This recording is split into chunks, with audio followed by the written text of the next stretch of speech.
Democracia TV, para todo el mundo.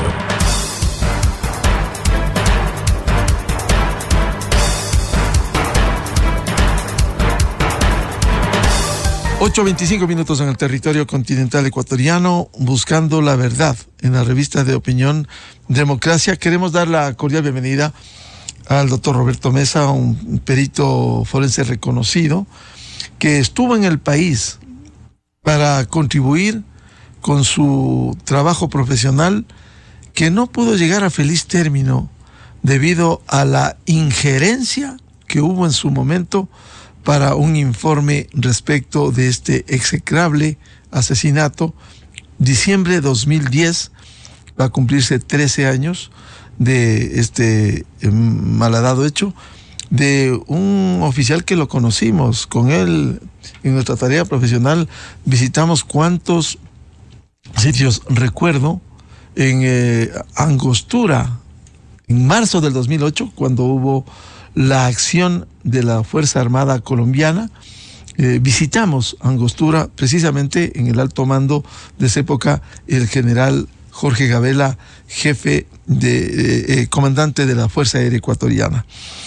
Hecho esta presentación, doctor Roberto Mesa, ¿será posible que ese informe que fuera presentado, y como usted lo ha dicho público, ha dicho a través de la revista de opinión Democracia también, el que fue mutilado, añadido, se podrá rehacer para que cumpla las expectativas de encontrar a los autores materiales que parten incluso de un decreto presidencial que concentró la información en su momento de este asesinato del general Jorge Gabela? ¿Se podrá llegar a rehacer este documento que permita como un insumo importante para avanzar en la investigación penal? Buen día, Roberto.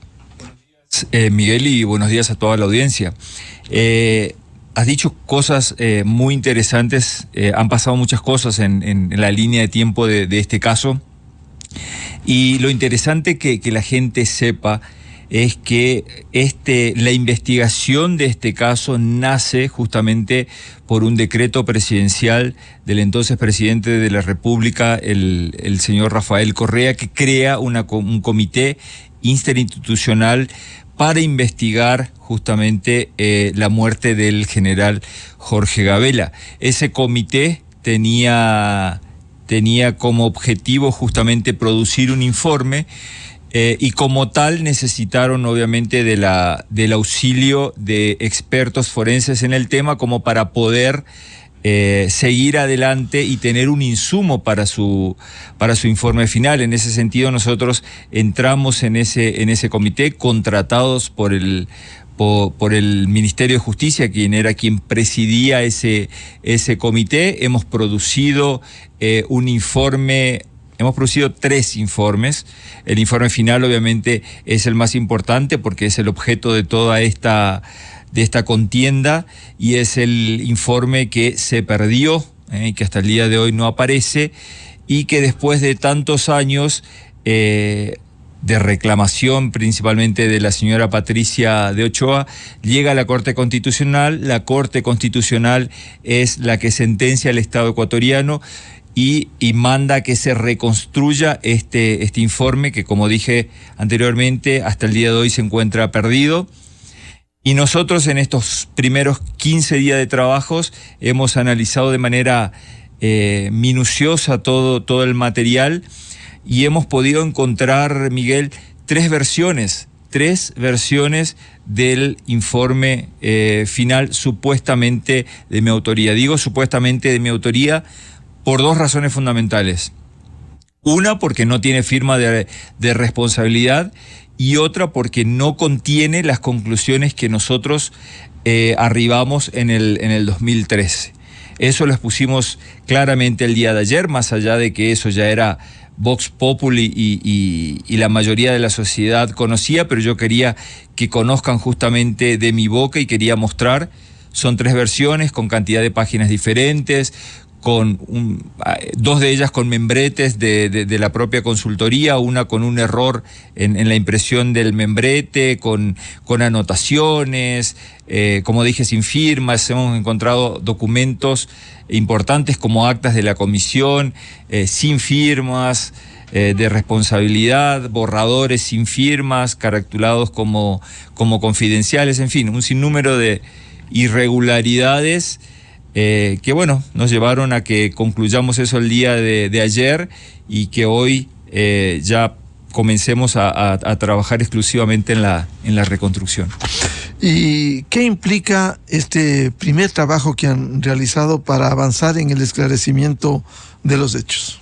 Para nosotros fue un paso muy importante poder tomar posesión de esos documentos y por sobre todo poder catalogar y poder entender cuál es el material que nosotros tenemos en mano como para poder cumplir con ese mandato de la Corte Constitucional. Entonces fue fundamental. Hoy en día sabemos qué es lo que tenemos, con qué contamos y si eso va a ser posible, con ese material va a ser posible reconstruir el tercer informe.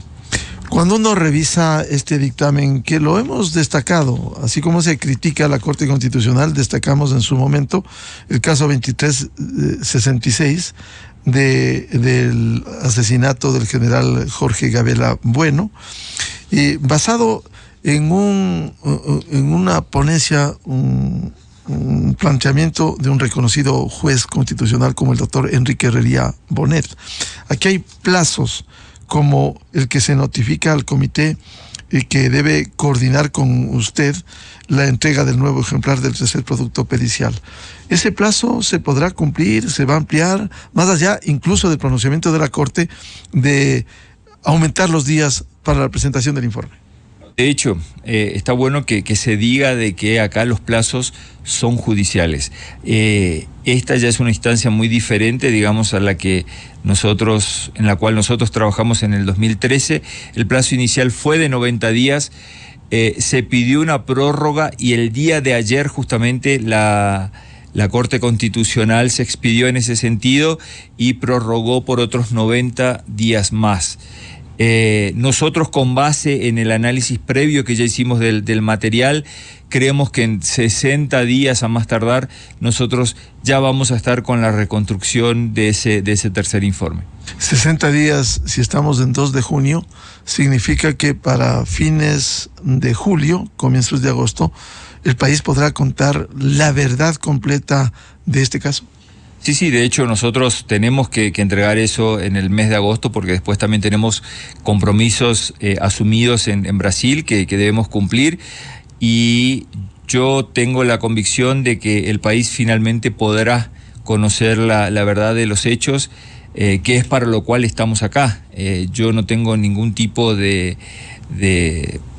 odio, de rencor, de venganza. A mí no me mueve nada de ese tipo de emociones. A mí me mueve simplemente la verdad y la justicia y el poder colaborar justamente en ese sentido con la justicia, que es la que se va a encargar después de ver qué hacer con este material.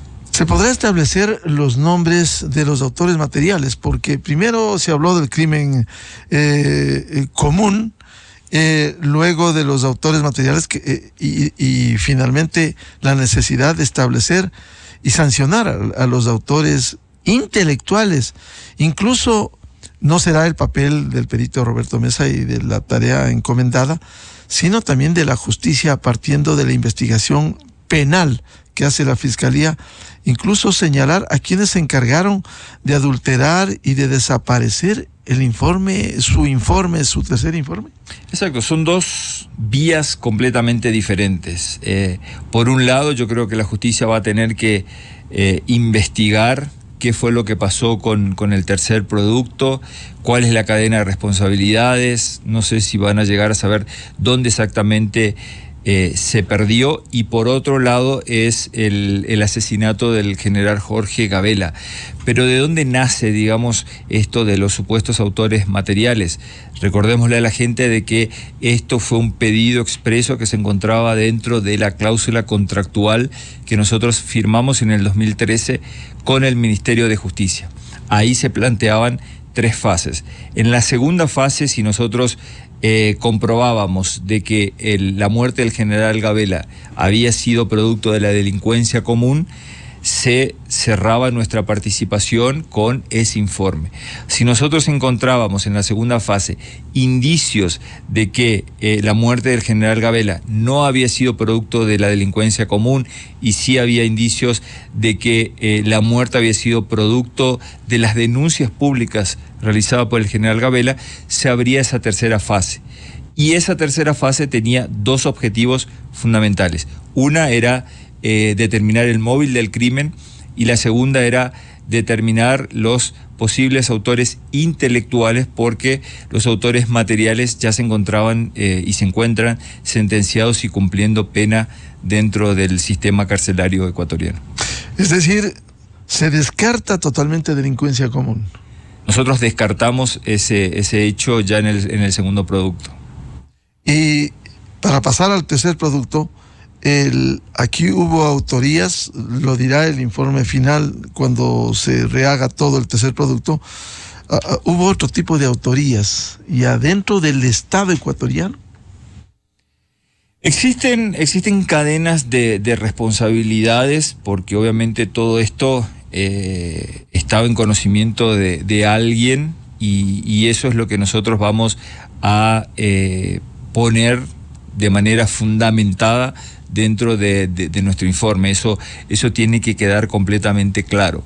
Nada de Cuando lo que dice fundamentada, si me permite, documentada, documentada y probada. Documentada y probada. Para todo hecho hay un material probatorio que respalda eso. Si nosotros decimos que hay conexión entre A y B, es porque nosotros encontramos un documento que justamente liga al autor A con el autor B. Y si está aprobado todo esto, ¿por qué se ocultó? ¿Por qué se adulteró? Es lo que es el gran interrogante que supongo yo que se va a investigar posteriormente. ¿Por qué pasó todo lo que pasó? Hoy recién comentaba en una radio que para mí, digamos, todo surge en el 2014, cuando la señora Patricia me llama llorando, diciendo por qué, o preguntándome por qué me había ido del país sin presentar el tercer informe. Imagínense que para mí fue una sorpresa desagradable recibir este tipo de información, justamente de parte de la señora Patricia, que se había comportado muy bien con nosotros y había facilitado mucho nuestro trabajo. Además estaba en su derecho de exigir el esclarecimiento. Exactamente, a lo cual, digamos, en ese momento lo único que hice, yo estaba en Brasilia en una consultoría para Naciones Unidas, le dije, mire señora Patricia, yo como en estos 20 años de carrera, en ese momento tenía creo que 20 años de carrera, siempre he cumplido con mi trabajo de forma ética y de forma profesional. Y ese caso no fue diferente. Yo cumplí con los plazos del contrato, yo cumplí y entregué eso. Y si bien por una cláusula de confidencialidad y por lo que demanda justamente el propio decreto creado por el presidente Correa, yo no puedo informarle a usted de las conclusiones, porque es el presidente quien tiene que hacerlo. Yo en este momento lo que voy a hacer es enviarle el documento en el cual por el cual nosotros hicimos entrega de ese tercer informe. Entonces, con esto yo le quiero decir que nosotros cumplimos, el informe está en las manos del comité, y ahora, digamos, es responsabilidad del comité en hacerle público a usted, en entregarlo a usted y del propio presidente, no de nuestra parte. Ahí, digamos, se terminaba eso, y ahí se comenzaron a suscitar todos los hechos, y fíjese que estamos hablando de mayo o junio del 2013 cuando entregamos, y recién en el 2015 es cuando se pronuncia la entonces ministra de Justicia, la doctora Lady Zúñiga, en una rueda de prensa informando al país que la muerte del general Gabela había sido producto de la delincuencia común, incumpliendo de esta manera lo que establecía el propio decreto del presidente de la República, que decía que él era el único que podía informarle al país y a la propia... El decreto decía eso, la concentración del tema también, del asesinato, sí. Él. Todo pasaba por el presidente de la República. Él era el único encargado de informarle a la señora Patricia de los resultados y hacer público el informe. Eso significa, si él conocía todo, que él sabía todo lo que ocurrió con este crimen. El presidente de la República de entonces sabía lo que ocurrió. A ver, yo lo que te puedo decir son dos cosas. Una, en la reunión del ECU 911 de noviembre del 2013, quien estaba sentado a mi lado escuchando las conclusiones del tercer informe era un asesor del presidente de la República. ¿Recuerda el nombre? Montalvo, creo que es el apellido. No. Él estaba a mi lado sentado, o sea, y no formaba parte del comité interinstitucional. Pero como delegado del presidente de la República. Como delegado del presidente de la República, obviamente. Si es el asesor, es quien debe informarle, supongo yo, al presidente de la República. Y en segundo momento, porque el decreto establecía eso. Digamos que él era el único que, una vez en conocimiento de las conclusiones, debía informarle al país. Entonces, en ese sentido, o por ese camino se entiende de que él siempre estuvo al tanto de todo lo que se hablaba dentro del comité. Incluso el conocimiento pleno del tercer informe, en donde había los nombres y apellidos de los presuntos autores intelectuales. Sí, o sea, sí. El presidente tiene que haber conocido eso, y como atribuido en su decreto, él podía seguir manejando esos datos y solo informando al presidente. Sí, y de hecho, digamos, hay otro elemento probatorio más que es muy importante también, Miguel, es que el informe final del comité, no el informe final del perito Mesa, fue encontrado en las cajas provenientes de la Secretaría General Jurídica de la República del Ecuador. Entonces, habla a las claras que ahí adentro también se conocía. Y las tres versiones del informe final, supuestamente de mi autoría, que nosotros esperábamos encontrar dentro del material recibido por el Ministerio de la Mujer, que era antiguamente el Ministerio de Justicia, la encontramos en otra cartera del Estado, que es la Senasec. En ese sentido, ayer justamente Yanine Cruz esclareció de que la Senasec fue un organismo, una institución creada en este gobierno, pero que fue parte de lo que antiguamente era el Ministerio de Coordinación de Seguridad, cuyo ministro formaba parte del comité interinstitucional. Entonces, hay ahí una serie Entonces, el ministro Arellano, tal vez. El ministro Arellano era quien era ministro en ese momento y que formaba parte del comité interinstitucional. Ahora, si me permite, a propósito de lo que señala esta valiosa información del perito doctor Roberto Mesa, pongamos un audio de la época para hacer historia, lo que la entonces ministra de Justicia, Lady Zúñiga, dijo en su momento.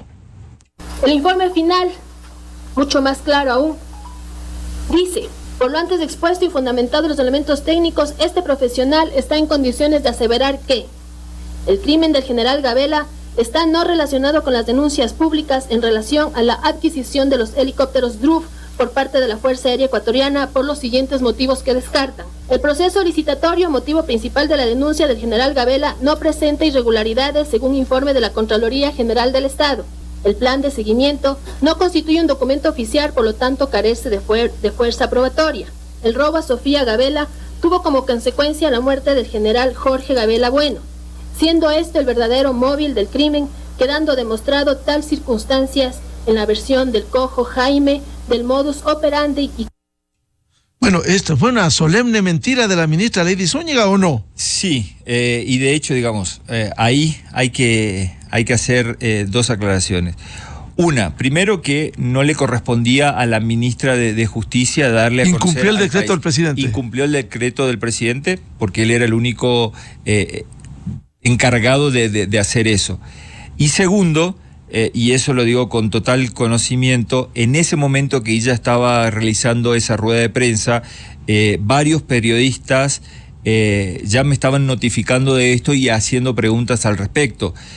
Yo pedí a uno de ellos que sacara una foto justamente del informe que estaba presentando, y ahí fue donde percibimos, identificamos que estaba leyendo un informe que no tenía firmas de responsabilidad y que estaba siendo atribuida a mi persona. Es decir, un informe forjado, un informe que no era suyo. Completamente, que no era mío. Y es más, en el 2015, ese año justamente, el comité elabora su informe final basado también en un informe que no tenía firma de responsabilidad. O sea, imagínese ese grado de irresponsabilidad por parte de las autoridades. Es como que si yo le trajera una noticia a usted sin ningún tipo de fuente como para que usted la leyera. ¿Usted la leería? Creería que yo que no. Sin ningún tipo de... Pero hay que sustentar, ver 2, 3 fuentes. Puede ser la punta del ovillo, una hoja anónima, puente del ovillo para la investigación. Exacto. Pero no para la difusión en esas condiciones. Y no para una conclusión de un informe final. Ahora, yo quiero insistir en un tema que es importante. En este informe, el tercer informe que se va a rehacer, habrá señalamientos de los autores intelectuales, si así es el caso, y también los actores políticos de esta, perdóneme, calificación de esta infamia, cuando no solo se identifica a los responsables del crimen, sino a quienes luego taparon, adulteraron, incluyeron estas cosas. O sea, se podrá señalar, yo no entregué esto dice la exministra Zúñiga o quien fuere en el camino. Hay mucha gente que por ahí está confundida en redes sociales principalmente y que habla sobre el caso y que por ahí no para 2 minutos para pensar en esto. Estamos hablando de una reconstrucción porque el producto final original firmado se perdió. ¿Qué es lo que debe contener ese informe final a ser reconstruido? Lo que se solicitaba en el contrato que fue firmado por mí en el 2013, como lo dije anteriormente, el móvil del crimen y los supuestos autores intelectuales. Pasa que dentro de todo ese contexto también son partícipes actores políticos. Entonces, o sea, querramos o no, todo eso va a estar incluido en la reconstrucción de este tercer informe. Porque como bien dice Roberto, uno era el tercer informe de ese momento, pero como ha pasado esta serie de irregularidades, habrá que hacer señalamiento, no entregué esto, apareció esto dijo la ministra, eso va a contener el informe. No está previsto eso dentro de la reconstrucción. Yo supongo que eso es lo que se va a encargar después, si así lo considera la Fiscalía General del Estado. Yo fui llamado justamente a ampliar mi versión del junio del 2018, ahora el día martes, ante la Fiscalía General del Estado, así que ahí veremos, digamos, qué es lo que la Fiscalía está solicitando, y ahí estaremos obviamente para poder colaborar plenamente con la justicia como lo hemos hecho en todo este... ¿Pero el martes ya entregó información o va a entregar la próxima semana? No está previsto. Ya. No está previsto. Eso es una ampliación de versión dentro de la indagación previa. Claro, a propósito de lo que dice el perito Roberto Mesa, vuelvo a la sentencia del juez ponente Enrique Herrería Bonet, que fue aprobado en la Corte Constitucional, que fue un hecho destacado, loable. Dice en uno de los puntos: la Fiscalía General del Estado y la Contraloría General del Estado realicen una investigación en el marco de sus competencias para emprender las acciones sancionadoras correspondientes a los exfuncionarios que en su momento fueron responsables del manejo del informe del Comité Interinstitucional de conformidad con el párrafo 101 de esta sentencia. Es decir, aquí también tendrán que responder los que actuaron de esta manera, especialmente en la Contraloría. Sí, yo creo que sí, y es un paso importante. Nosotros venimos diciendo justamente esto, que se tiene que establecer responsabilidades. Esto no puede seguir pasando en el país. Es algo completamente de una falta de respeto total, de que se pierdan documentos, de que no haya una custodia de documentos que son públicos, porque traen aparejados consecuencias gravísimas como esta. 13 años después, la familia del general todavía quiere saber qué fue lo que pasó y no tiene esa respuesta. Y se conformó un comité que, si bien era un comité totalmente con funciones extrajudiciales, por lo menos era una herramienta que la propia señora Patricia y su familia tenían como para seguir reclamando delante de la justicia que se investigue este caso. Porque claro, cuando uno lee la sentencia de la Corte Constitucional, se determina lo que vendieron en ese momento las autoridades. La Contraloría dijo que no hubo nada, crimen común, nos sustentamos en eso. La Contraloría lo que arribó es que no había ningún indicio de responsabilidad, y en ese sentido también llama la atención, digamos, que ese informe de la Contraloría de la época se haya hecho inclusive con miembros de la propia Fuerza Aérea. Yo no sé si es común que la Contraloría ejecute justamente su papel de investigar una determinada institución y llame para eso a los propios investigados. Claro, que pudieran ser cómplices de esto. Sí, ¿Cómo sí. pueden hablar más de los jueces, de sus superiores en un órgano piramidal? Exacto, y creo que más allá de ese informe de Contraloría está, creo que a la vista de todos, de que sí existieron irregularidades. Y en eso la ley de contratación pública es clarísima. Yo creo que no solo acá en el Ecuador, sino en todos los países. Si a Roberto Mesa lo contratan para producir 3 informes, son 3 informes lo que yo tengo que entregar cumpliendo con los objetivos que demanda el contrato. Si en ese momento la FAE pide o contrata los servicios de una empresa para que se le entreguen tanta cantidad de helicópteros con determinadas características técnicas, y llegan esos helicópteros con otras características técnicas, lo mínimo que se tiene que hacer es obviamente rechazar eso y pedir que se cumpla con lo establecido dentro del contrato. Eso creo que es básico para cualquier tipo de contratación, no solo pública, ¿no? Y esto no se cumplió, y está a la vista de que los 7 helicópteros contratados, 4 tuvieron problemas y se cayeron. Doctor Roberto Mesa, ¿cuánta responsabilidad del presidente de la República de entonces? Si él emana su decreto para concentrar la información, y si él conocía todo esto, ¿cuánta responsabilidad debería determinarse en instancia judicial, en investigación penal? Pero desde su punto de vista en investigación, él tuvo gran responsabilidad en el procesamiento de estos documentos. Yo no quiero hablar de responsabilidad o de colocar un título a la responsabilidad del entonces presidente. Lo que nosotros vamos a hacer justamente es presentar dentro del informe todo el material probatorio para que la justicia se encargue justamente de establecer esa cadena de responsabilidades. Pero sabemos obviamente que el presidente de la República es, por así llamarlo, el capitán de un barco, y por el cual pasa mucha responsabilidad. Él tiene a su mando ministros que le deben informar, y todo lo que pasa en el país supongo que debe ser informado al presidente de la República, como pasa dentro de una empresa privada. Todo debe ser conocido por el director. Claro, la responsabilidad establecerá en el debido proceso, con derecho a la defensa, un juez, un tribunal, basado en las investigaciones y los elementos de convicción que presente en su momento la Fiscalía. Pero en todo caso, se puede decir, si en el tercer informe usted va a hacer señalamientos de nombres y apellidos de los presuntos autores intelectuales del asesinato del general Jorge Gabela, en ese hilo conductor el presidente conocía todo esto.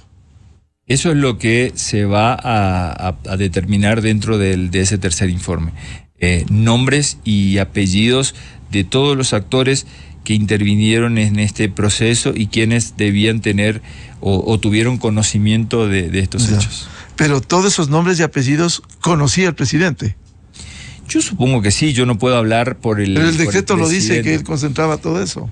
Eso sí, digamos, todos los nombres que estaban dentro del informe, del tercer informe, claro que sí, él los conoció. No de mi boca, sino de manera indirecta. No. Y eso lo digo considerando... Pero de su informe sí. Claro, del asesor que estaba a mi lado. En esa presentación del ECU 911, como lo dije anteriormente, se presentó en un PowerPoint las conclusiones del tercer informe. Con nombres y apellidos. Con nombres y apellidos. Pero, ¿y los audios y todo eso era absolutamente reservado? Todo se manejó de manera reservada dentro del comité. El comité estaba conformado por ministros, algunos ministros más importantes de Estado. Las reuniones se hacían en el Ministerio de Justicia, solo participaban estos ministros con sus asesores, con algunos asesores. Todas las diligencias participaron asesores, o sea, siempre estuvieron al tanto.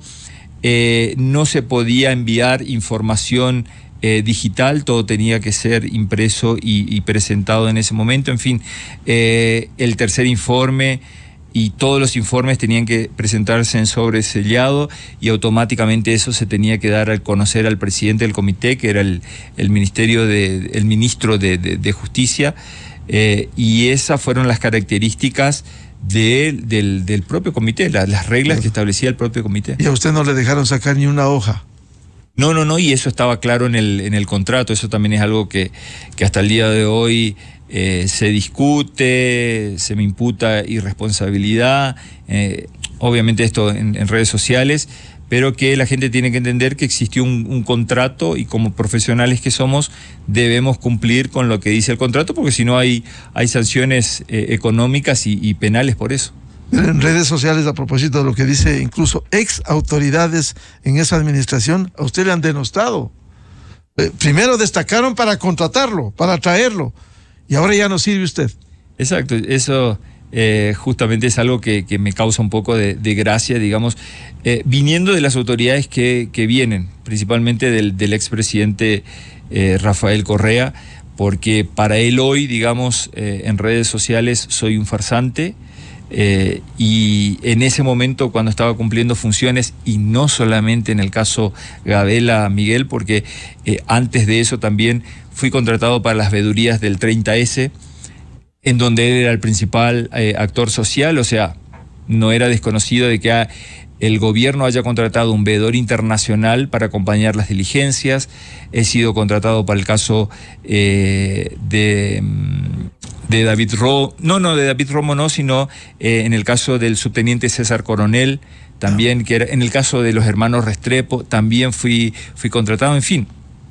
Tengo un histórico de contratos y de casos. Ahí sí servía usted. Ahora cuando se va a descubrir la verdad, simplemente ya no sirve. Y sí, principalmente me caratula como farsante. Entonces yo en esa oportunidad le contesté al expresidente diciéndole que, o sea, que raro que él contrate un farsante para investigar ciertos casos, ¿no?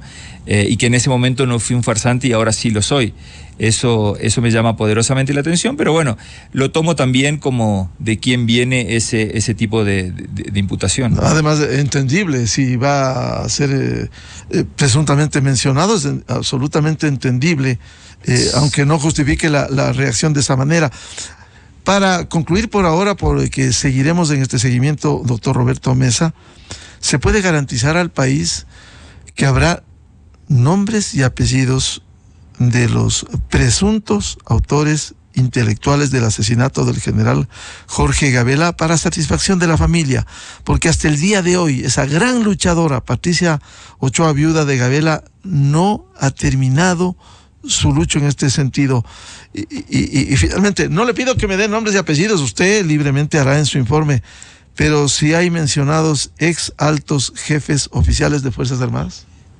Nuestro compromiso, Miguel, es ese, colocar con nombre y apellido los presuntos autores intelectuales, cumpliendo el mandato, la sentencia de la Corte Constitucional y cumpliendo mi compromiso personal y profesional con la señora Patricia Ochoa de Gabela. Va a contener eso, ese es mi compromiso. ¿Tendrá la conciencia tranquila Roberto Mesa luego de este informe? Gracias de todo a Dios, lo que conoció. Gracias a Dios, eso justamente hoy lo hablaba con el equipo de trabajo que me está acompañando, porque esto obviamente no lo podría hacer nunca solo. Existen grandes profesionales que hoy me están acompañando y que hoy llevan consigo también esta lucha por la verdad y por la justicia. Y hoy a la mañana en el desayuno hablábamos de eso. Digo, yo duermo completamente tranquilo, mi conciencia está tranquila, haciendo el trabajo que vengo haciendo desde hace 23 años, que es la de producir prueba material para que la justicia justamente se encargue de eso. Yo creo que un organismo tan importante como Naciones Unidas no contrataría un farsante como me imputó el expresidente. Tengo antecedentes muy buenos a nivel profesional, entonces eso es lo que a mí me deja totalmente tranquilo. Claro, no se puede calificar de acuerdo a lo que diga el informe, entonces eso es parte de su profesionalismo. En todo caso, usted podrá dormir mejor de lo bien que lo hace cuando presente el tercer informe. Sin lugar a dudas. Para conocimiento no solo de doña Patricia Ochoa, sino del país por mandato de la Corte Constitucional. Sin lugar a dudas, Miguel, porque este caso me viene acompañando desde el 2013. Es algo que cada vez que surgía en los medios de comunicación, es cuando resurgían las amenazas por el temor a que pueda volver. Y bueno, estamos acá para cumplir esa misión. Bien, muchas gracias al doctor Roberto Mesa, un reconocido perito internacional, contratado también por Naciones Unidas, sobre este caso que no puede quedar en impunidad. El país tiene que conocer nombres y apellidos de los presuntos, hasta hoy presuntos responsables, porque eso lo determinará la justicia en base a la investigación penal que hará la Fiscalía General. Ya viene el segmento Clarito Está con los economistas Vicente Albornoz y Sebastián Oleas. Antes les recomiendo un programa muy interesante este sábado, 8 horas, por Exa FM, Democracia M, Democracia TV. Vamos a abordar la consulta popular sobre la no explotación petrolera en el Yasuní y sus implicaciones económicas, políticas, medioambientales y sociales para el país. Invitados, la ambientalista Verónica Arias, el ex secretario de la OPEP y ex ministro de Energía René Ortiz, y el economista Alberto Acosta Burneo, de Análisis Semanal. La polémica, la incidencia, si se aprueba la consulta popular por la no explotación de petróleo en el Yasuní. Ya viene luego de Clarito Está el segmento de La Papaya en Exa FM, y luego les agradecemos por dispensarnos con su seguimiento. Les deseamos un feliz viernes, feliz fin de semana. Volveremos el próximo lunes a seguir contribuyendo en la búsqueda de la verdad. Muy buen día.